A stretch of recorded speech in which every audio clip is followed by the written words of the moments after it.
消化試合、リーグの優勝や降格チームが確定した後、今シーズンにおける大目標を失った後の試合。暦は12月に入り、J リーグは残すところあと2試合。もう優勝や降格チームは大体決まっただろうと思いがちだが、全くそんなことはなかった。むしろ J リーグはよりカオスなことになっているのである。 J リーグは12月に入ってもゴリゴリに優勝争いも残留争いも続いているのである。残すところあと2試合となった J リーグ37節も注目試合が多すぎるのである。柏レイソル対ヴィッセル神戸、前節36節を終えたところで勝ち点68、2位の広島が65、3位の町田が63、2位サンフレッチェ広島との勝ち点差は3。この試合で神戸が勝利し、2位サンフレッチェ広島が引き分け以下で今季のヴィッセル神戸の優勝が確定。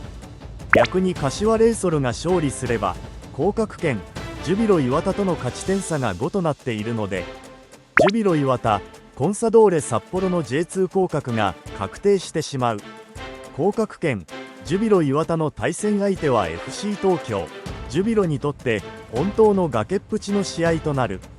優勝の可能性を残している町田ゼルビアは驚異の攻撃陣を誇る京都サンガと対戦。こちらはヴィッセルが引き分け以下で優勝の可能性を残す。では1試合ずつ結果を確認してみよう。柏レイソル対ヴィッセル神戸。先制はなんと5分、木下選手の打点の高いヘディングが決まり、柏レイソルが先制。試合は柏レイソル1点リードのまま後半アディショナルタイムへ。神戸の猛攻に耐えてきた柏だったが、ジエゴが武藤義則への肘打ちで2枚目のイエローカードを受け退場に。さらに PK。 この瞬間誰の頭にもこのことがよぎった。柏レイソルは現在4試合連続でアディショナルタイムに失点している。この PK を取られたのは92分。またアディショナルタイムに失点か。しかし大迫選手はこの PK を外してしまう。柏レイソルのサポーターは誰もがこう思ったに違いない。ジンクスは終わった。勝利して勝ち点3で残留確定だ。しかし PK の VAR 確認などで長くなったアディショナルタイム104分にジンクスという悪魔はその牙を剥く。一度はオフサイド取り消しかと思われた武藤選手の同点弾。またもや VAR チェックによりゴールは認められた。結局1対1の同点引き分けで試合は終了。この結果はリーグの優勝降格争いにさらなる混乱を巻き起こす結果となった。ネットの反応。大迫 PK 下手すぎ。神戸優勝したら武藤 MVP だわ。大迫の PK 笑ってしまった。神戸勝利。神戸かなり有利。少なくとも町田の優勝が消える。柏勝利。柏の残留確定。引き分け神戸広島町田の優勝可能性残る柏残留持ち越し。J 的に最も都合良い結果に倒れたという感じか。VAR2 年食らった柏は気の毒だが、柏はほぼ残留確定だけど5試合連続アディショナルタイム失点は井原解約だろうな。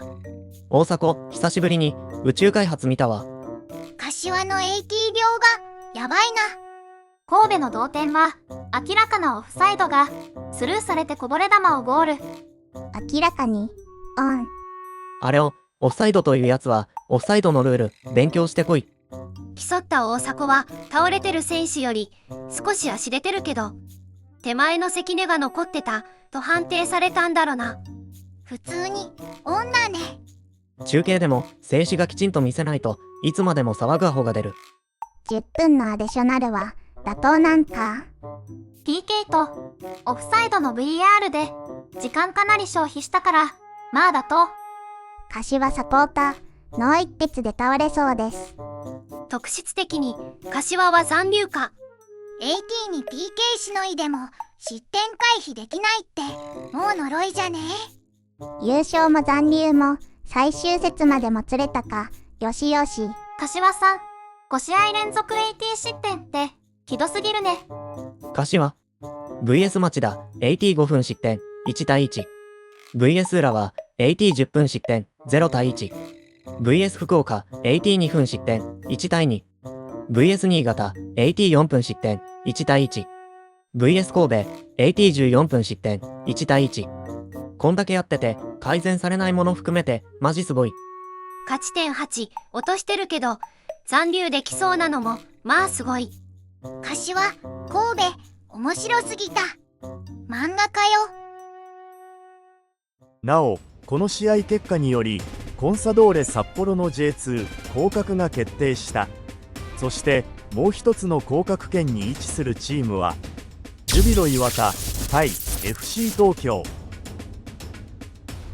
柏レイソルが勝ち点1を積んだので残留に向けてこの試合の絶対勝利が課せられているジュビロ磐田だが、先制は FC 東京。ショートコーナーからつないで頭で綺麗に合わせたのは安西選手。勝たなければいけないホームゲームで先制された磐田はマテウス・ペイショット、上原力也、藤川小太郎、そして今季現役引退を表明した山田裕樹選手らをピッチに送り込む。試合の流れが変わったのは77分。木本選手のスライディングがログソ、いわゆる決定的な得点機会の阻止の判定とされ、レッドカード、退場に。さらにこのファウルからのフリーキック、ペイショット選手が同点を決める。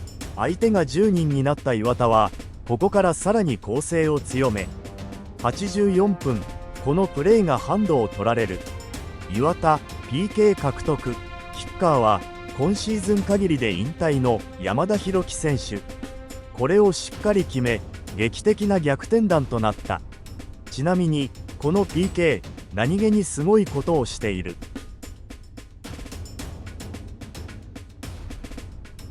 山田裕樹選手、彼の利き足は右足である。確かに逆足の精度の高い選手なのであるが、チームの残留がかかり、何よりもしかしたら13年にわたる現役最後のゴールになるかもしれない。そんな PK を逆足で決める。やはりさすがはジュビロの10番を背負う男であった。この結果により磐田勝ち点38は残り1試合時点で残留ラインの17位アルビレックス新潟、16位柏レイソルとの勝ち点差が3となり、最終節まで J1 残留の望みをつないでいる。ネットの反応。ジュビロ残留しそう。最終節トス、岩田くん一緒に地獄に落ちようの巻。これを恐れていたからもっと早く残留決めたかった。もう腹はくくってるんでいいんだけど。磐田は得失点差考えると次節勝っても厳しいな。得失点差3しか離れてないから。次新潟が負けて磐田が勝てば必ず1まで縮まる。どちらかが2点差ついたら同じになり、総得点で磐田が上回る。全然あり得る数字。2点差つけて勝ち、新潟の負けを願う。新潟負け、ジュビロ勝ちがスタートラインで得失点差3をひっくり返さないといけない。浦和の頑張り次第だが、そもそもトスが降格決まって強くなってるという。同得失点差なら総得点で上回ってるから残れる。奇跡を祈る。資格は得た。浦和様次第ですか。浦和、新潟は浦和ホームだし、なんとかなりそうだが、うちがアウェーでトスに勝てるのか。あとは両会場。1点差ではダメだし、まあきつい。次節磐田勝ち、新潟負けが絶対条件。得失点差で並んだら総得点。そうなったら磐田残留。まあ希望が残ってるだけマシな状況だな。何が起きるかわからんから、奇跡が起きるのを期待しよう。トスの今日の試合見たが、あいつら普通に強いぞ。2点差以上の勝ちノルマは厳しい。東京ヴェルディ対川崎フロンターレ。ヴェルディは6位、フロンターレは11位。優勝や降格にも関わらない2チームだが、この試合とんでもない試合となった。早速未抵抗。前半16分、山田真のゴールでフロンターレ先制、0対1。前半22分、山田真が追加点、0対2。前半42分、三木智也が1点返して1対2。後半49分、ストッパーの谷口秀人が決めて同点に2対2。後半57分、ファンウェル・メスケルケンサイが勝ち越し2対3。後半65分、マルシーニョがさらに引き離す2対4。後半71分、谷口秀人が今日2点目、1点差に3対4。後半83分、谷口秀人がディフェンダーなのにハットトリック、4対4。後半94分、山田真が今度こそ勝ち越しのハットトリック、4対5。これ全て1試合90分の間に起こった出来事である。両チーム合わせて9ゴール、約10分に1点入っている。今年最後のバカ試合といった感じである。こんな試合なかなかお目にかかることは、ちょっと前に J3 で似たような試合見たわ。本当に J リーグは地獄だぜ。ネットの反応。ヴェルディは1年間見てて全く飽きなかった。山田、何人いるんだよ。山田真は1月海外やな。センターバックがハットトリックってマジ？俺の好きなフロンターレが戻ってきた。ヴェルディは山田に屈したな。まあ、鬼木サッカーだったわ。勝ったはいいけど、相手センターバックにハットトリック決めらるような守備力で優勝できるわけないだろう。得点も失点も山田絡みの山田劇場。それにしても守備ガバガバだな。楽しんでいただけましたか？まあ両サポーターは9ゴールも見れて楽しかったろ。移動疲れはわかるが4失点は多すぎた。選手全員、特に芯をなでなでしてあげたい。そしてその後全員ぶん殴ってやりたい。センターバックにセットプレーでハットとかありえねえだろ。守備の概念壊れてるよ。勝ったし、エンタメとして楽しめた。ただ、もうこんな守備は嫌や。守備、むごすぎ。特に、セットプレーでハットとか、ないわ。こっちのセットプレーは、全く合わないのに。山田は3得点、3アシストか。山田と谷口劇場だったな。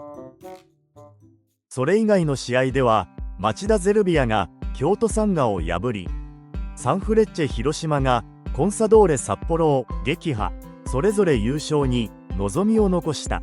ガンバ大阪はアルビレックス新潟に競り勝ち ACL2 に望みを。逆に敗れた新潟は一転して最終節に降格の可能性が。というか、得失点では柏がリードしており、得失点差がわずか3のジュビロの現実的な標的となってしまった。残留争いまとめ。最終節、柏レイソル、アルビレックス新潟、両チームとも引き分け以上で残留確定。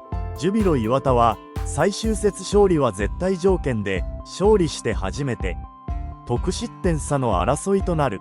最終節の対戦相手は磐田がアウェーで鳥栖、柏もアウェーでコンサドーレと、皮肉にも降格が決定した2チームとの対戦。失うものがない分、その力は未知数とも言える。そしてアルビレックス新潟はここでよりにもよって浦和レッズ、しかもアウェーである。残留争いは最終節の試合終了のホイッスルが鳴るその瞬間までわからないかもしれない。逆に優勝争いの対象は3チーム。ヴィッセル神戸、サンフレッチェ広島、町田ゼルビア。神戸は勝てば優勝、引き分けで広島が勝利すれば広島の逆転優勝。神戸、広島が敗れた場合にのみ町田勝利で、初めて神戸と町田の争いとなります。順位確定の基準は勝ち点、得失点差、総得点数ですので、仮に神戸、広島が敗れ町田が勝利すると、現時点でですが得失点差は同じ22ですが、得点は5の差がついています。そしてその状況で広島が引き分けると、得点、得失点ともに広島が有利と、町田にはかなり厳しい条件となっています。対戦相手は神戸が湘南、広島がアウェーでガンバ大阪、町田もアウェーで鹿島と、いずれも難敵揃い。果たして優勝、シャーレを手にするのはどのチームになるのか。決戦は12月8日です。ご視聴ありがとうございました。高評価、チャンネル登録をぜひよろしくお願いいたします。